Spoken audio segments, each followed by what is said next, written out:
Tempo comum, 29ª semana, quarta-feira. Tema: 51. Muito lhe será pedido. Pontos a meditar. 1. Responsabilidade pelas graças recebidas. 2. Responsabilidade no trabalho. Prestígio profissional. 3. Responsabilidade no apostolado. Pelo sinal da Santa Cruz, livrai-nos Deus nosso Senhor dos nossos inimigos. Em nome do Pai, do Filho e do Espírito Santo. Amém. Meu Senhor e meu Deus, creio firmemente que estás aqui, que me vês, que me ouves. Adoro-te com profunda reverência. Peço-te perdão dos meus pecados e graça para fazer com fruto este tempo de oração. Minha Mãe Imaculada, São José meu Pai e Senhor, meu anjo da guarda, intercedei por mim.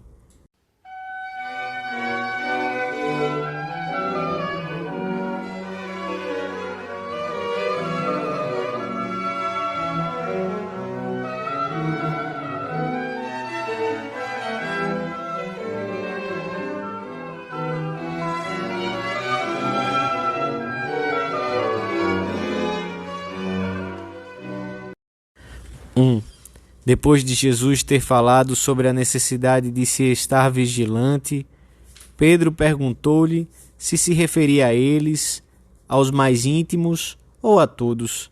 E o Senhor voltou a insistir em que o momento em que Deus nos chamará para prestarmos contas da herança que recebemos é imprevisível.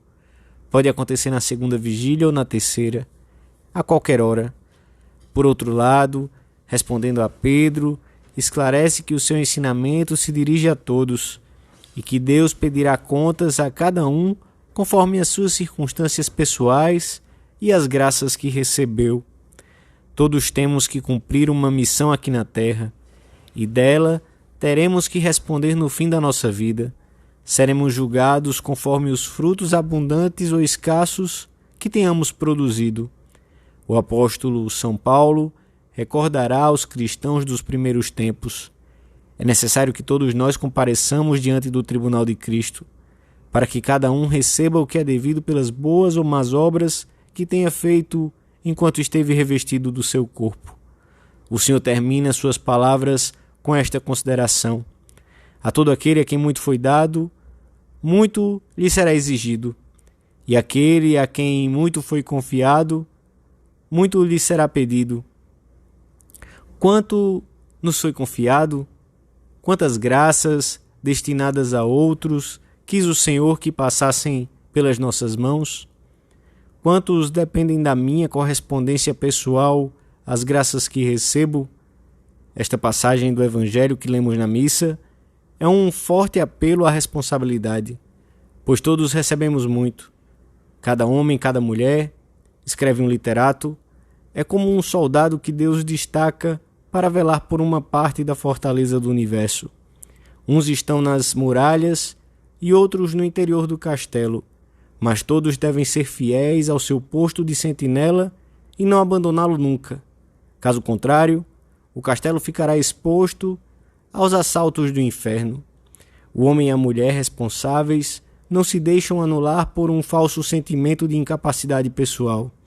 Sabem que Deus é Deus e que eles, pelo contrário, são um monte de fraquezas, mas isso não os retrai da sua missão na terra, que com a ajuda da graça se converte numa bênção de Deus.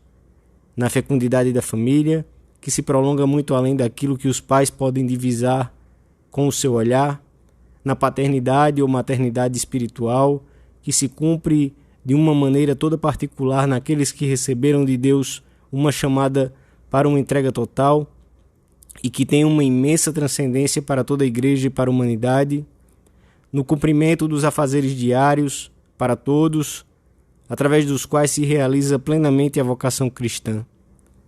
És, entre os teus, alma de apóstolo, a pedra caída no lago. Provoca com o teu exemplo e com a tua palavra um primeiro círculo, e este, outro, e outro, e outro, cada vez mais largo. Compreendes agora a grandeza da tua missão? 2.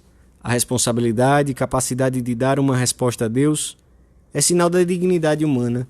Só uma pessoa livre pode ser responsável, escolhendo em cada momento entre as várias possibilidades aquela que é mais consentânea com o querer divino e, portanto, com a sua própria perfeição. A responsabilidade de uma pessoa que vive no meio do mundo gira em boa parte em torno do seu trabalho profissional, através do qual dá glória a Deus, serve à sociedade, consegue os meios necessários para o sustento da família e realiza o seu apostolado pessoal. Durante seu curto pontificado, João Paulo I contou numa ocasião um episódio ocorrido com um professor de muito prestígio da Universidade de Bolonha. Certa vez, o professor foi chamado pelo ministro da Educação, que, depois de conversar com ele, o convidou a permanecer mais um dia em Roma. O professor respondeu: "Não posso. Amanhã tenho que dar uma aula na universidade e os alunos me esperam." O ministro disse-lhe: "Eu o dispenso." E o professor: "O senhor pode dispensar-me, mas eu não me dispenso." Era sem dúvida um homem responsável. Era daqueles, comentava o pontífice, que podiam dizer: para ensinar latim a João, não basta conhecer o latim, é necessário também conhecer e amar João. E também, a lição vale o que valer a preparação. Certamente, era um homem que amava muito o seu trabalho. Quantas vezes teremos de dizer: eu não me dispenso, ainda que as circunstâncias nos dispensem. O sentido de responsabilidade levará o cristão a lavrar um prestígio profissional sólido, se ainda está estudando ou formando-se no seu ofício, a conservá-lo se encontra em pleno exercício da profissão, e a cumprir e exceder-se nessas tarefas. Isto é válido também para a mãe de família, para o catedrático, para o escriturário, etc. Quando a tua vontade fraquejar diante do trabalho habitual, lembra-te uma vez mais daquela consideração: o estudo, o trabalho, é parte essencial do meu caminho. O descrédito profissional, consequência da preguiça, anularia ou tornaria impossíveis as minhas tarefas de cristão. Necessito, assim Deus o quer, do ascendente e do prestígio profissional, para atrair e ajudar os outros. Não duvides. Se abandonas o teu trabalho, afastas-te e afastas outros dos planos divinos. 3. A todo aquele a quem muito foi dado, pensemos nas inúmeras graças que recebemos ao longo da nossa vida, longa ou curta, naquelas que conhecemos palpavelmente e nessa infinidade de dons que nos são desconhecidos. Pensemos nos bens que teríamos de repartir a mãos cheias, a alegria, cordialidade, ajudas pequenas, mas constantes. Meditemos hoje se a nossa vida é uma verdadeira resposta ao que Deus espera de nós. Na parábola que lemos na passagem do Evangelho de hoje, o Senhor fala de um servo irresponsável que tinha como justificativa para sua má administração uma ideia errada. O meu Senhor tarda em vir. O Senhor já chegou e está todos os dias entre nós.